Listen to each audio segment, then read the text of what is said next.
வணக்கம். இதான் first time உங்களை மீட் பண்றேன். எதுக்காக இப்போ இவ்வளோ டைம் ஆச்சுன்னா, எனக்கு வந்து இந்த மாதிரி எப்படி எனக்கு சினிமாலாம் புதுசா இதெல்லாம் புதுசா தான் இருந்தது. ஸோ வந்து உங்களெல்லாம் மீட் பண்ணணும் அதெல்லாம் எனக்கு தெரியவே இல்லை. இவ்வளோ வருஷம் நான் மீட் பண்ணாத காரணம் இதுதான். இப்போ வந்து நம்ம நிறைய படம் இது வரைக்கும் பண்ணியிருந்தோம். ஆனால் இந்த விஷயம் தெரியாதனால நானும் ஹோல்ட் பண்ணி வச்சிருந்தேன். அப்புறம் எல்லாமே கொஞ்சம் நெகட்டிவாக போயிருந்துச்சு. ஸோ நான் அடுத்த வாட்டி உங்களை கண்டிப்பாக மீட் பண்ணணும்னு தெரியும் போது ஒரு பாசிட்டிவ் நோட்டில் மீட் பண்ணலான்னு தான் யோசித்தேன். ஸோ இப்போ ரங்கூன் ரொம்ப நல்லா பாசிட்டிவாக போயிட்டு இருந்தது. ஸோ இதுதான் கரெக்டான ஆப்பர்ச்சுனிட்டி உங்களெல்லாம் மீட் பண்ணணும்னு சொல்லி நான் கூப்பிட்ருக்கேன். ஸோ தேங்க்யூ ஸோ மச் எல்லாரும் இங்கே வந்ததுக்கு. அண்ட் என்னோட கரியரில் வந்து ரங்கூன் ரொம்ப ஸ்ட்ராங்காக போயிட்டுருக்கு. அண்ட் எல்லாமே உங்களோட ரிவ்யூஸ்னால தான். நீங்கள் வந்து இவ்வளோ சப்போர்ட்டிவாக எழுதியிருக்கீங்க. So I want to say huge thank you. எனக்கு நீங்கள் இவ்வளோ சப்போர்ட்டிவாக இருப்பீங்கன்னு நான் நினச்சி பார்க்கல. ஆனால் உங்களால தான் எனக்கு இப்போ ஒரு நல்ல லைட் கிடைக்குது. சத்தியமாக நான் யாரும் இவ்வளோ வருஷம் நிறைய நியூஸ் எல்லாம் என்னை பற்றிலாம் வந்திருந்து அது வந்து எப்படி வந்ததுன்னு எனக்கு தெரியல. எனக்கு நான் வந்து முடிஞ்ச அளவுக்கு நான் சின்சியராக தான் ஒர்க் பண்ண பார்த்துருக்கேன். எனக்கு வந்து நடிக்கிறதுக்கு ரொம்ப இஷ்டம். எனக்கு வந்து மணி சார் கூப்பிடும் போது எனக்கு கேமராக்கு முன்னாடி மட்டும் நடிக்கிறதுக்கு மட்டும் தான் தெரிஞ்சது. அதுதான் நடிப்பேன்னு நினைச்சேன். அதுதான் ஒரு ஆக்டரோட பிசினஸ்ன்னு நினைச்சேன். ஆனா இதை சுத்தி பின்னாடி இவ்வளவு விஷயங்கள் நடக்கும்னு எனக்கு தெரியவே இல்லை. அண்ட் ஒரு சில நேரம் இந்த மாதிரி நியூஸ் வரும்போது நம்ம வந்து உண்மையை அது அவங்க வந்து லேட்டா வருதுன்ட்டு ஏதாவது ஒரு நியூஸ் வரும்போது நானும் அதை பத்தி பேசணும்ட்டு எனக்கு தெரியல. நான் வந்து சரி அது ஏதோ அது யாரோ சொல்லிட்டாங்க அது அது அப்படியே போயிடும்னு நினைச்சேன். ஆனா அது நடக்கல.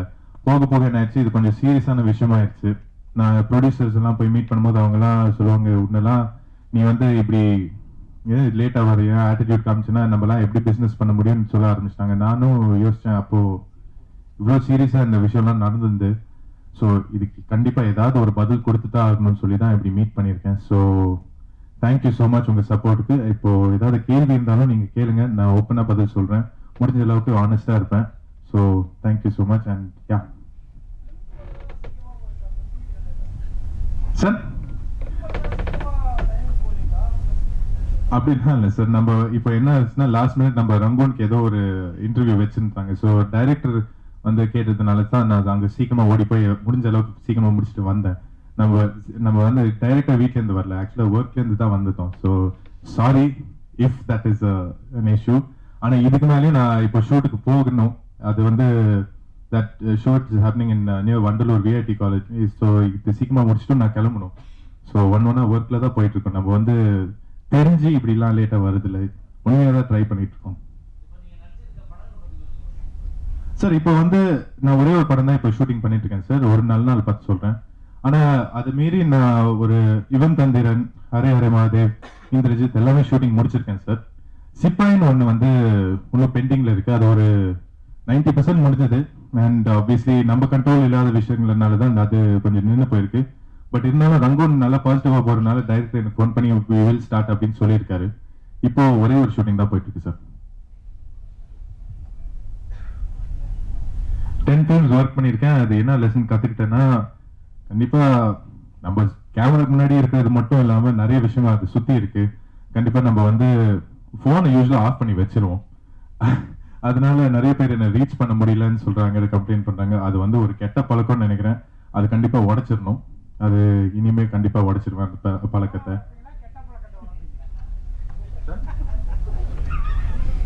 கண்டிப்பா நான் முடிஞ்ச அளவுக்கு நான் கம்யூனிகேஷன்ல தான் இருப்பேன். அது வந்து நம்ம ஷூட்டிங் கேமராக்கு முன்னாடி இருக்கும்போது எடுக்க முடியாது. பட் மற்றபடி எல்லாமே as much as I can I will help. Sir அப்பா வந்து இது சொல்லணும், ஆக்சுவலா நிறைய பேருக்கு தெரியாது. ஆனா நான் வந்து அப்பா வந்து வீட்டுல எப்படி வளர்த்தாங்கன்னா இந்த எல்லாமே நம்மளாலே பண்ணணும், நம்ம ஹெல்ப் கேட்க மாட்டோம். இல்லாட்டி கண்டிப்பா அப்பா நம்ம இண்டஸ்ட்ரியில வந்து நான் எனக்காக பேசியிருந்தான்னா நான் வந்து இவ்வளவு அடிபட்டு இருக்க மாட்டேன் எனக்கு ஒரு நம்பிக்கை. ஆனா நான் வந்து தனியா எல்லாமே பண்றதுனாலதான் நம்ம தப்பான டெசிஷன்ஸாவும் இருக்கலாம், நல்லதான டெசிஷன்ஸாவும் இருக்கலாம். நானே அந்த தப்பு பண்ணிட்டு அதுல இருந்து கத்துக்கிட்டு இப்போ சரிப்பட பாக்குறேன். ஸோ அப்பா வந்து அவ்வளவு சீக்கிரமா நம்மள ஹெல்ப் பண்ண மாட்டாரு. எனக்கு அவர் என்ன நம்பிக்கை என்னன்னா, கௌதம் வந்து நீ எப்படி இருந்தாலும் அவருக்கு எப்படி அவரோட அப்பா அந்த டைம்ல இல்லையோ அவரே தன்னா கத்துக்கிட்டு நிறைய விஷயங்களும் அவரே பெர்ஃபெக்ட் பண்ணியிருக்காரு. அதே மாதிரி நானும் அப்படி வளரணும்னு அவர் ஆசைப்படுறாரு.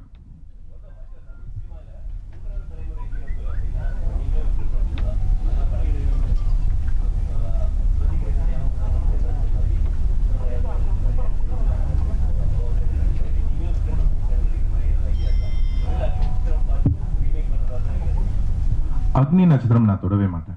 அது ஒண்ணு எனக்கு அது வந்து அப்பாவோட ட்ரோஃபி பீஸ்ன்னு சொல்லலாம். அது சத்தியமா அது நான் சப்போஸிங் ஏதாவது சொதப்பிட்டேன்னா அதுல அது வந்து அப்பாவோட பேருக்கு எடுத்துரும். அப்போ அந்த அந்த ஃபுல் ஜெனரேஷனோட ட்ரோஃபி பீஸே கெடுத்துரும். ஸோ அது தொடவே கூடாது. சப்போஸிங் வேற மாதிரி ஸ்கிரிப்ட் வந்ததுன்னா அது கண்டிப்பா அவங்களும் அக்னி நட்சத்திரம் பார்ட் 2 பேர் வைக்கணும்னு ஆசைப்படுவாங்க. பட் அது மேக்சிமம் அவாய்ட் பண்ணி புதுசா ஏதாவது பண்ணா கண்டிப்பா பண்ணுவாங்க.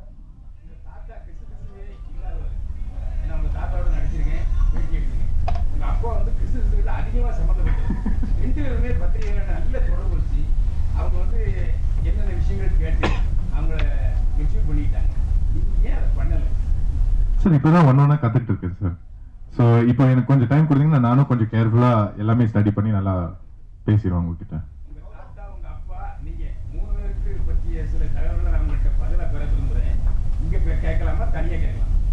சார் உங்க விருப்பம் சார். நான் இப்போ ஓப்பனா உங்ககிட்ட வந்து பேசணும் தான் விரும்பினேன். ஸோ நீங்க எப்படி வேணாலும்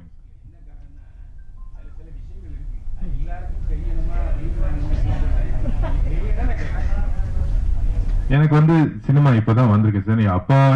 அப்பாவோட படமே நான் இப்பதான் பார்க்க ஆரம்பிச்சிருக்கேன். ஸோ எனக்கு வந்து அதை சுத்தி எவ்வளவு விஷயங்கள்லாம் நடந்திருக்குன்னு எனக்கு சத்தியமா தெரியாது. நான் வந்து போர்டிங் ஸ்கூல்ல தான் படிச்சேன். போர்டிங் ஸ்கூல்ல வந்து அது பிரிட்டிஷ் இன்டர்நேஷனல் ஸ்கூல் மாதிரி தான். ஸோ அவங்க வந்து படம் கூட்டிட்டு போனாங்கன்னா கண்டிப்பா ஒரு இங்கிலீஷ் படத்துக்கு தான் கூட்டிட்டு போவாங்க. ஸோ இப்பதான் பார்க்க ஆரம்பிச்சிட்டேன். தாத்தாவே இப்ப வந்து நான் வந்து இண்டஸ்ட்ரிக்கு சேர்ந்து நிறைய பேர் வந்து அவரை பத்தி சொல்றதுல தான் நான் தாத்தா யாருன்னு தெரிஞ்சுக்கிட்டேன். ஸோ இப்பதான் ஒன்னொன்னா பாக்குறேன் சார்.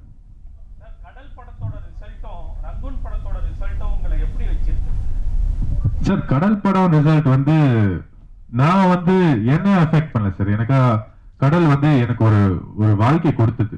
அது வந்து ஒரு ஒரு புது என்ன சொல்றது ஒரு எக்ஸ்பீரியன்ஸ் தந்தது. எனக்கு வந்து நடிப்போட இன்ட்ரெஸ்ட் காமிச்சு கொடுத்தது. எனக்கு ஒரு நடிகர் ஆகணும்னு ஒரு இன்ட்ரெஸ்ட் வந்து அது காமிச்சது.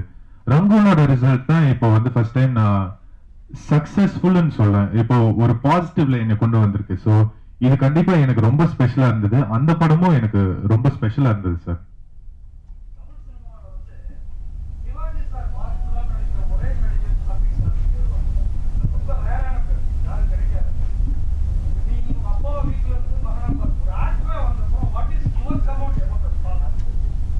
எனக்கு வந்து அப்பா இஸ் ட்ரூலி எ லெஜெண்ட். எனக்கு நான் வந்து ஆப்வியஸ்லி அப்பாவோட படம் அதிகமா பார்த்தது இல்லை.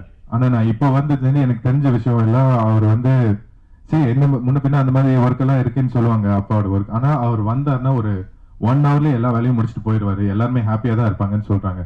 ஸோ அந்த மாதிரி ஒரு டேலண்ட் வந்து கண்டிப்பா அவருக்குள்ள இருந்ததுன்னா எனக்கும் அந்த மாதிரி ஒரு ஒர்க்கு சீக்கிரமா எல்லாருக்கும் முடிச்சு கொடுக்குற மாதிரி ஒரு ஒரு இது வரணும்னு எனக்கு ஒரு ஆசை. அதை விட அப்பா வந்து ரொம்ப நாலேஜபிள். அவர் வந்து அந்த ஒரு பல்ஸ் பிடிச்சிட்டாரு. எல்லாருக்கும் பிடிக்கிற மாதிரி ஒரு பல்ஸ். அவர் ஸ்கிரீன்ல வந்தாருன்னா எல்லாருமே சந்தோஷப்படுவாங்க அதை பாக்குறதுக்கு. ஸோ அதெல்லாம் அவர் எப்படி அதை தயார் பண்ணாரு அதெல்லாம் நான் கத்துக்கணும். ஆனா கண்டிப்பா அப்பா சொன்ன மாதிரி அவர் வந்து ஒன்னும் அவரோட இன்ஃபுளுன்ஸ் எல்லாம் என்னை இன்ஜெக்ட் பண்ணாதனால நானே தானா கத்துக்கணும் அதை. அவர் வந்து ரொம்ப நேரம்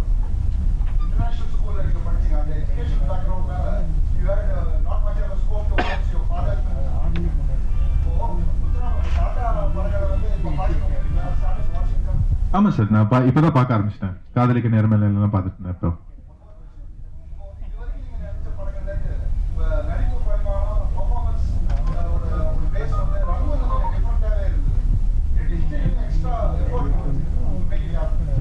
சார் எனக்கு தெரிஞ்சு ஒரு ஒரு ஸ்கிரிப்டுக்கு ஒரு ஒரு மாதிரி ஒரு எஃபர்ட் போடணும் சார் நடிப்புக்காக. அது வந்து ஒரு ஜாலியான படம்னா நான் ரங்கூன் போட்ட எஃபர்ட்லாம் போட்டேன்னா அது வந்து ஓவரா போயிடும்.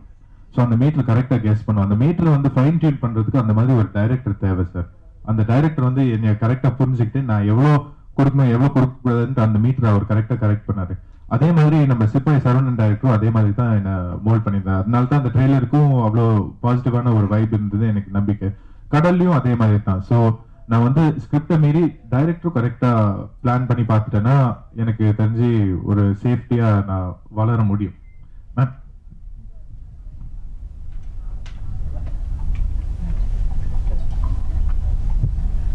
மணி சார் வந்து ஹீஸ் லெஜெண்ட், அது சொல்லவே தேவையில்லை. அவர் வந்து எல்லா விஷயமும் அவருக்கு கரெக்டா தெரியும், என்ன மாதிரி டீம் பண்ணணும்னு தெரியும். எனக்கு அவர் வந்து ராஜீவ் மேனன் சாரும் போட்டாரு. ஸோ கேமரா லைட்டிங் எல்லாமே அவங்க ஹேண்டில் பண்ணிப்பாங்க, அவர் நம்பிக்கையை கொடுத்துருவாரு. ராஜ்குமார் வந்து புது டைரக்டர், நம்ம அனீஷ் தருண்குமார் கேமராமேனும் புது கேமராமேன், எல்லாமே ஒரு ஒரு விஷயமா பார்த்து பார்த்து பண்ண வேண்டியது இருந்தது. அதுக்கு கொஞ்சம் டைம் எடுத்து. பட் ராஜ்குமார் வந்து கண்டிப்பா is going on a huge level. அவர் வந்து அவரோட கெப்பாசிட்டியை பார்த்து நான் ரொம்ப இம்ப்ரெஸ் ஆயிருக்கேன். மணி சாருக்கு அடுத்தது பெஸ்ட் ஒர்க் பண்ண டைரக்டர் வந்து ராஜ்குமார் தான்.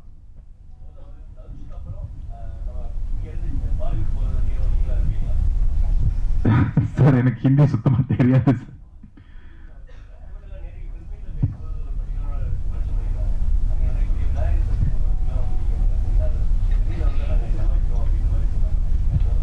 பாம்பேல வந்து எனக்கு ஒரு ஸ்ட்ராங் பேஸ் இருக்குன்னு எனக்கு தெரியும். ஆனா அது வந்து நான் சம்பாரிச்ச பேஸ் கிடையாது சார். அது வந்து தாத்தா அப்பா அது அவங்க சம்பாரிச்சது தான். ஸோ நானா கொஞ்சம் நிறைய சக்சஸ் பார்த்ததுக்கு அப்புறம் தான் அவங்க முன்னாடி போய் தைரியமா நிக்க முடியும், அவங்க என் ஃபேன்ஸ்னு. ஆனா இருந்தாலும் அவங்க வந்து ஃபேமிலியா என்னை பார்த்து ஃபுல் அண்ட் ஃபுல் சப்போர்ட் பண்றாங்க. இது வந்து என்னை ஹிந்திக்கு புஷ் பண்ணுமா என்னன்னு தெரியாது. ஆனா அவங்க வந்து தமிழை பார்த்து தான் என்னை சப்போர்ட் பண்றாங்க. ஸோ நான் தமிழ்லயே இருக்கிறேன் கொஞ்ச நேரம்.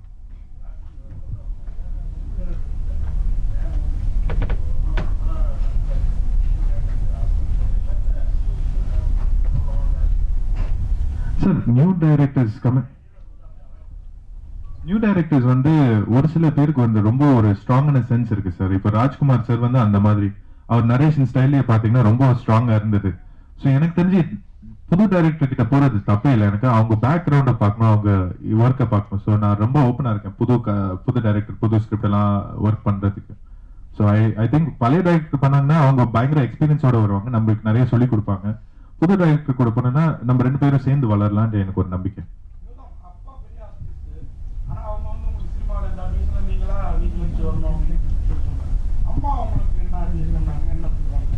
அப்பாவும் அம்மாவும் சேர்ந்து இப்படிதான் என்னை வளர்த்திருக்காங்க. ஆக்சுவலா அம்மா வந்து எப்போதுமே எனக்கு ஒரு பாசிட்டிவ் ஃபேக்டரி மாதிரி தான். நான் எப்போ டவுன் ஆயிரனோ எப்போ அப்செட் ஆயிரனோ அம்மா கிட்ட போன் பண்ணிட்டுன்னா அவ்வளவுதான், அவங்க வந்து ஃபுல் அண்ட் ஃபுல் பூஸ்ட் பண்ணிடுவாங்க.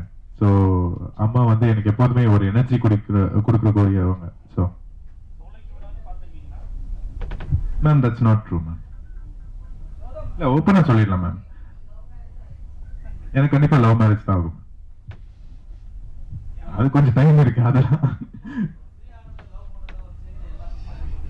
அது நிறைய கேட்டிருக்கேன் சார். ஆனா அது வந்து என்னன்னா நம்ம வந்து எப்போதுமே கோவிட்ல தான் படிச்சிருக்கோம், எப்போதுமே இந்த மாதிரி எக்ஸ்போஜர்ல தான் இருக்கும். ஸோ ஒரு பொண்ணு கிட்ட பழகுறோம்னா அது வந்து ரொமான்ஸ் இல்ல சார், நம்ம வந்து ஒரு ஃப்ரெண்ட்லியா தான் பாக்குறோம். பிரியானந்த் வந்து எனக்கு வந்து she is my closest friend. எனக்கு வந்து அவளை வந்து கடலுக்கு முன்னாடியே தெரியும், அவங்க ஃபேமிலி எல்லாம் தெரியும். ஸோ நம்ம அடிக்கடி மீட் பண்ணுவோம், அடிக்கடி காஃபி ஷாப்ல எல்லாம் போவோம். இது வந்து எல்லாரும் பார்த்து ரொமான்ஸ்ன்றாங்க. ஸோ இதை தவிர நான் வேற எந்த ஹீரோனை மீட் பண்றதுக்கும் பயப்பட ஆரம்பிச்சுட்டேன். எனக்கு இந்த மாதிரி எல்லாம் ரொமான்ஸ்ன்றாங்க. ஸோ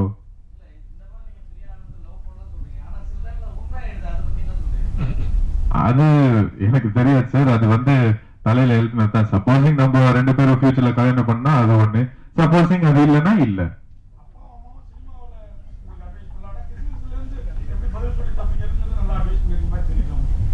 அப்படியெல்லாம் இல்ல சார், கிசு கிசு வரும் கிசு கிசு போறோம், உண்மை நடக்கத்தான் போகுது. ஸோ அதை பார்த்து தான் இருக்கணும்.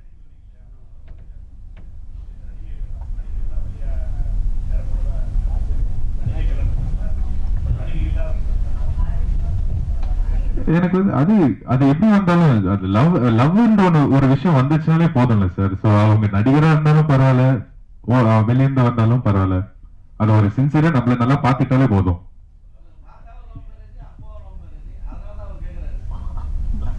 இது எனக்கு புதுசா இருந்தது. ஸோ தேங்க்யூ, நீங்க எனக்கு தாத்தா பத்தி ஏதாவது ஒன்று சொல்லி கொடுத்துருக்கீங்க.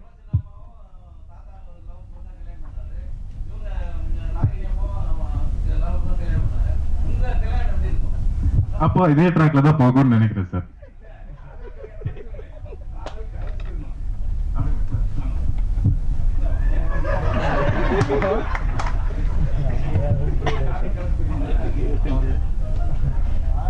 புரியல சார், சொல்லுங்க.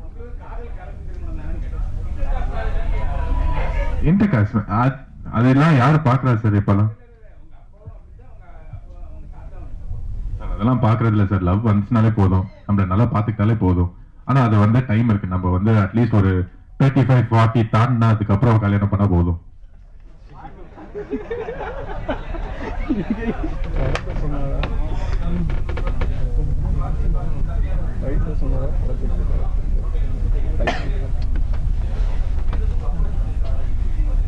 திங்க் இன்னும் ரங்கோன் வந்து நிறைய பேருக்கு இன்னும் சிட் ஆகுது, இன்னும் இன்னும் ஃபுல் அண்ட் ஃபுல் ரீச் ஆகணும் சார். அதுக்கப்புறம் அவங்க எப்படி ரியாக்ட் பண்றாங்க, எப்படி அவங்க பிசினஸ், அவங்களாம் நிறைய பேர் வந்து நிறைய பிசினஸ் பார்த்ததுக்கு அப்புறம் தான் வருவாங்க. ஸோ அவங்க டைம் ஆகுது, பார்க்கலாம் சார்.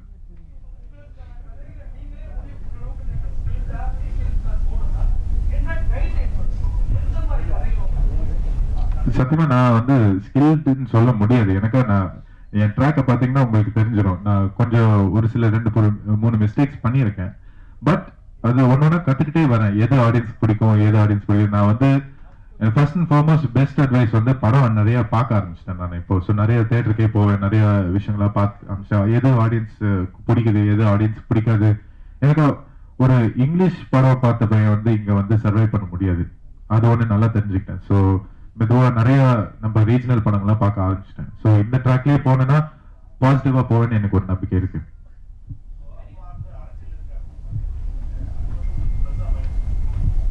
அது என்னை எஃபெக்ட் பண்ணாது சார். எனக்கு அப்பாவோட ஒர்க் வேற, என்னோட ஒர்க் வேற. அது வந்து ஸ்டார்டிங்ல அவர் ரொம்ப ஸ்ட்ராங்கா இன்ஃபுளுன்ஸ் பண்ணியிருக்காரு.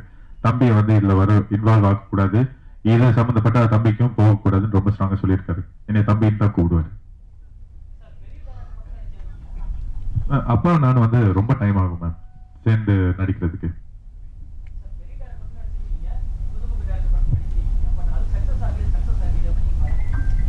அது ஆடியன்ஸ் பாயிண்ட் ஆஃப் வியூ தானே. நம்ம வந்து பெரிய டைரக்டரோ சின்ன டைரக்டரோ எல்லாருமே நம்ம சக்சஸ்க்காக தான் ஒர்க் பண்றோம்.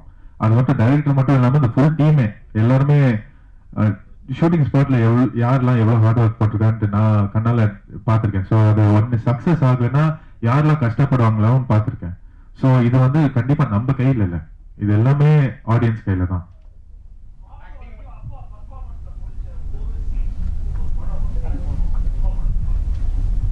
எனக்கு தெரிஞ்சு கோகுலத்தில் சீதையில வந்து அவரு பஸ்ல வந்து அந்த கிரெடிட் கார்டு கொடுக்க பாப்பார்ல, அந்த சீன் எனக்கு ரொம்ப பிடிச்சிருக்கு சார். எனக்கு வந்து அப்பாவுக்கு வந்து பெஸ்ட் பேர் வந்து நக்மா மேம் தான். Actually Revathi ma'am, Nagma ma'am, இவங்க 2 பேரும். சார் பார்த்தேன் சார்.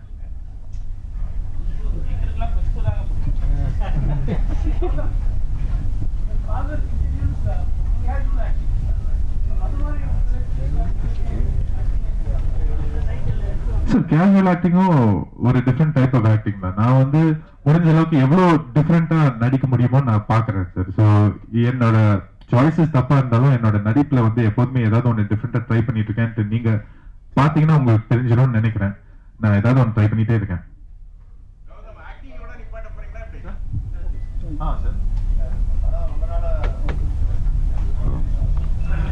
அதுதான் நானும் ஆக்சுவலா வெயிட் பண்ணிட்டு இருக்கேன்.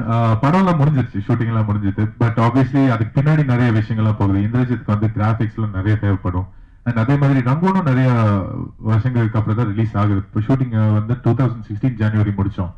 அண்ட் அதே மாதிரி சிப்பாயும் இப்போ இன்னும் போராடிட்டு இருக்காங்க. ஸோ நிறைய விஷயங்கள் இருக்கு, பேக்ரவுண்ட்ல இருக்கு. அதை வந்து ஆஸ் அன் ஆக்டர் அவ்வளோ நம்மளுக்கு சொல்ல மாட்டாங்க. எனக்கு நான் இப்போதான் இன்ட்ரடியூஸ் ஆயிருக்கேன். ஒரு பெரிய லெவல் ஆயிட்டேன்னா கண்டிப்பா என்கிட்ட கொண்டு வருவாங்க, நானும் எப்படியாச்சும் இன்ஃபுளுன்ஸ் பண்ண முடியும். ஆனா நான் அந்த லெவலுக்கு வரல ஒன்றும். ஸோ அது தெரிஞ்சதுக்கு அப்புறம் தான் என்னால அது ஃபுல்லா பதில் சொல்ல முடியும்.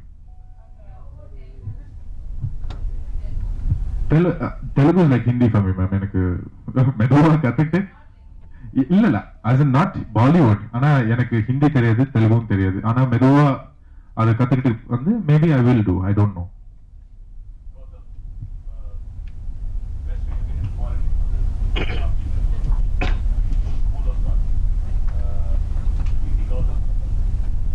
Never never. எனக்கு அந்த கெப்பாசிட்டியே இல்லை.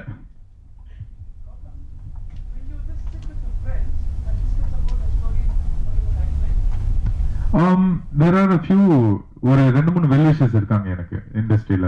ஸோ அவங்க கிட்ட எல்லாம் கேட்பேன். கண்டிப்பா அவங்க கிட்ட உட்காந்து நடிப்பை பத்தியும் அவங்க நிறைய அட்வைஸ் பண்ணுவாங்க, பிசிக்க பத்தி நிறைய அட்வைஸ் பண்ணுவாங்க. அண்ட் ஆல்சோ வந்து ஒரு கதையில நீ என்ன பார்க்கணும் என்ன பார்க்க கூடாதுன்னு ஹெல்ப் பண்ணுவாங்க. என்ன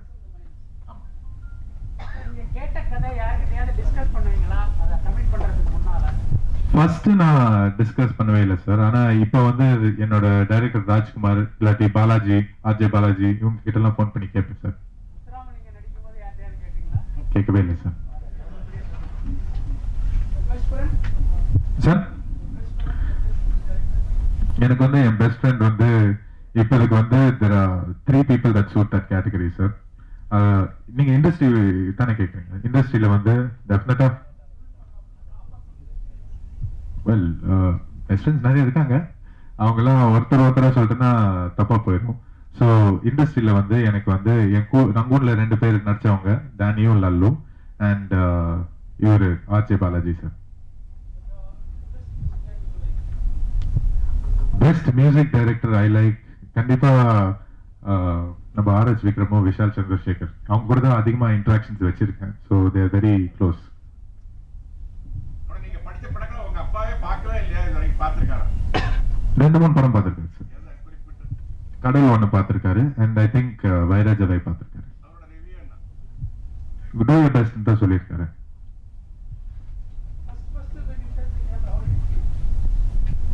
ஃபர்ஸ்ட் அது சத்தியமா நிறைய சொதப்பிட்டேன் அந்த ஃபர்ஸ்ட் ஷாட்ல. ஆக்சுவலா அது இங்க சொல்லாம என்னன்னு தெரியல. பட் மணி சாரோட ஃபர்ஸ்ட் ஷாட் வந்து பைக்ல போய் அந்த சர்ச்ல நிக்கணும். அது டைம் இல்ல ஷார்ட் ரெடின்னு சொல்றாரு. அந்த ஏர்லி மார்னிங் டைம் இல்லாட்டி சூரியன் வந்து ரொம்ப ஹையா போயிடுச்சுன்னா லைட் வேற மாதிரி மாறும்னு சொல்லி சீக்கிரம் ஓட்டினாங்க. நான் பயந்துட்டு பைக் ஓட்டிட்டு போயிட்டேன். எங்க நிறுத்தணும்னே தெரியல. அதாவது 2வது டைட்ல வந்து ரொம்ப சீக்கிரமா முறுக்கினதால வீலி அடிச்சிருச்சு. பின்னாடி இருக்கிற பையன் கத்த ஆரம்பிச்சிட்டான்.